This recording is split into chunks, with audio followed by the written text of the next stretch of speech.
Hey guys, we're working on a 2017 Honda CR-V today, and I'm going to show you how to change the cabin air filter. Very simple. First step, open your glove box. The next step, we have this damper that fell off, but normally it'll be secured like so, and we push down on it and it should unlatch.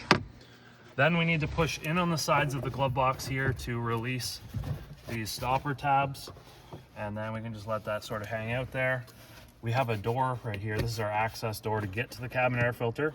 Now you want to make sure that the HVAC system, the car is off and the blower motor is not spinning at all.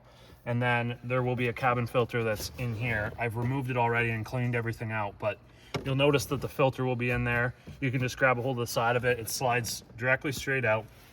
And then we can take our new filter,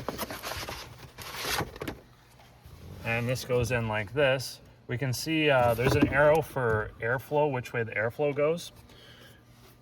And the arrow is pointing down. So we just pretty much put this thing in like this. The airflow is going to be going downwards.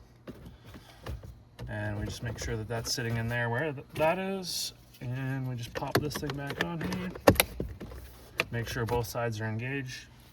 And we're ready to put our glove box back. Simply push the glove box in until it pops in like that. Take this damper piece and it should lock into place like so.